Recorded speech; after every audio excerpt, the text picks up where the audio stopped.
As for Meryl Streep, I am always speechless when talking about Meryl. Meryl is a national treasure. She is a treasure to countless women and children whom she has worked to protect from exposures to toxic substances through her founding the environmental advocacy group Mothers and Others in 1989. She has been a treasure to farmers, championing their transition to low-input agriculture, helping to open up markets for their produce in schools and low-income neighborhoods, and saving small family farms threatened by development. She is a treasure to our center, where she has been an active member of our board for several years. Her profound access to her own emotional life and to that of others, her ability to experience both deep tragedy and comic irony as no one else can do as well, have allowed her to totally inhabit the characters she has played and have made her the finest actress of our time. Last week, she won the Golden Globe Award for Best Actress in a Musical or Comedy for The Devil Wears Prada, a role for which she has also been nominated as Best Actress by the Academy of Motion Picture Arts and Sciences. She has the most nomination for Academy Awards of any actor in history, and tonight she was supposed to be at the Screen Actors Guild Awards ceremony in Los Angeles, nominated as Best Actress for The Devil Wears Prada, but she decided to be with us instead. Thank you, Meryl.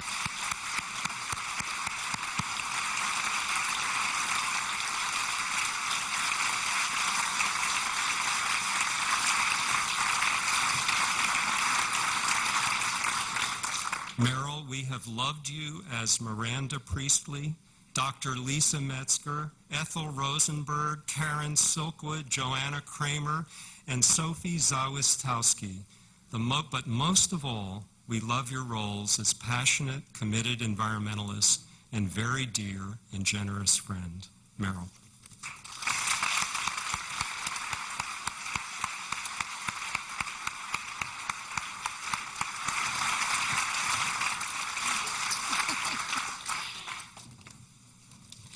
Thank you very much. Thank you all for coming this year, and I expect you to come next year, too, to this event. Many years ago, when I was a little girl growing up in New Jersey, I set a goal for myself, and that was to marry the Prince of Wales.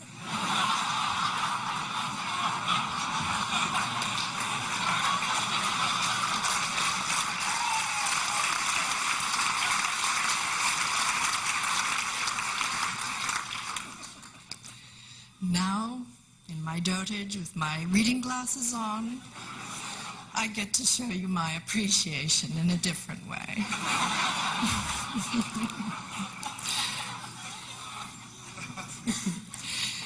And I'm very honored to be here. His Royal Highness the Prince of Wales has talked about his environmental concerns since he was 21 years old, or probably before that. In one of his very first public speeches, he spoke of the horrifying effects of pollution in all of its cancerous forms.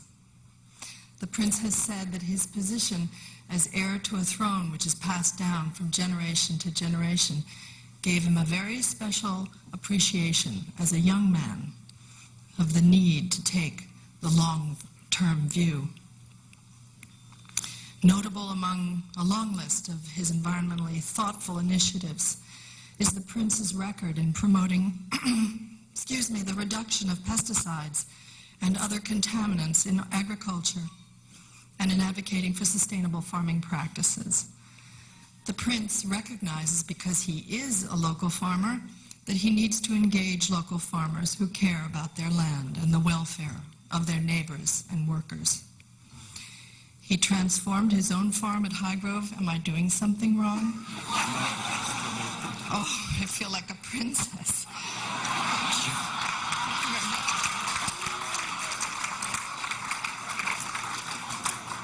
Every other year, they've let me choke up here.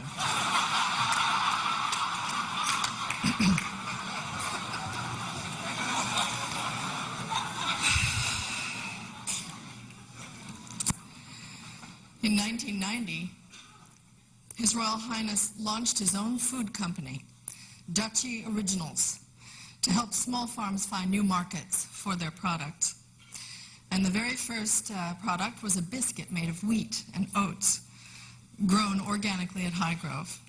But since then, the company's grown to become one of the United Kingdom's best-known and most successful organic and natural brands, with over 200 different products. And Duchy Originals generates more than £1 million in profit for charity every year. His Royal Highness' desire to protect and sustain the natural environment doesn't end with rural issues. We were talking about this a little bit in the beginning of the evening. He started a foundation for the built environment, something that all of us in New York should be very interested in. It's housed in a converted warehouse in London.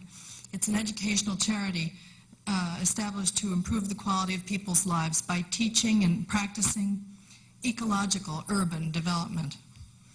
It's been involved in more than 60 responsibly designed projects throughout Britain. And one of these is Poundry. Poundry, right? It's a high-density urban development where people are given priority over vehicles. Imagine. Where commercial buildings are mixed with residential areas, shops, and leisure facilities. And where high-quality public housing and private housing sit like brothers, happily, side by side. Again and again, the Prince has argued that the most important reason we need to act urgently to protect the environment is the health of our children and our grandchildren. He's consistently stated this to the public and to governments around the world. And he has backed up those actions. He's backed up those words with actions, which have had measurable results in improving our prospects. In a list of achievements, I take us all past midnight, and I'm not going to read them all, but sir, your understanding and your passion and your courage to stand up and your commitment to the future is why the Center for Health and the Global Environment is honored to give you its Environmental Citizen Award. But I have one question. I'm not quite sure a prince can be a citizen.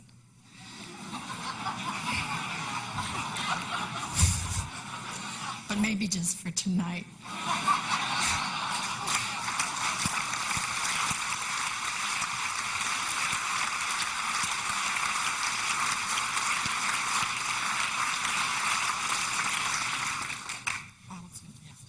Thank you.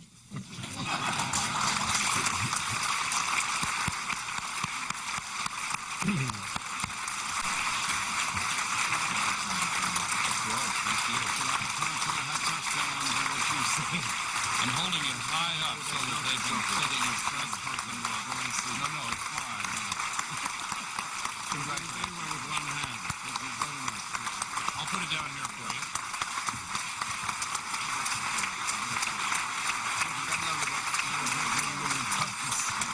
That was wonderful. It's worth coming all the way to know what you're dreaming about.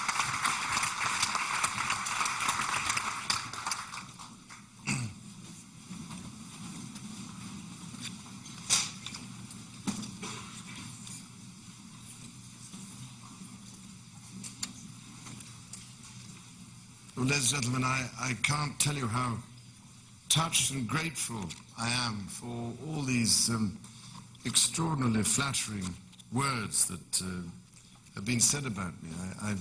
I find it rather strange after all these years of being at the end of a certain amount of abuse. And all I can say is fame at last. It's rather encouraging. But can I also say, too, that apart from the joy and the encouragement of being given this wonderful award, which, thank goodness, I haven't dropped on my toe, it's been so special that Professor Jivian has been so kind to give me this wonderful box, this very special box of his products, which I really do appreciate so much, and all the trouble that he's gone to put it together for me. And I only hope that it actually gets through British customs at the other end, and the various levels of hygiene police and all these other people. So we shall see tomorrow. And if I may also say that it was worth coming all the way here just to learn about Meryl Streep's unlikely dreams.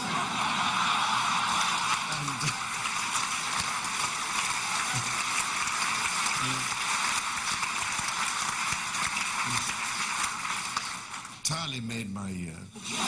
And not only that, but the fact that she's been here tonight with us is really remarkable, when I'm sure she'll get into trouble from her agents and all the other people in the film companies and goodness knows who else. But really, I was enormously touched by everything she said. I really don't know what to say, but it is encouraging to know that she at least has heard about some of the things I've been trying to do all these years.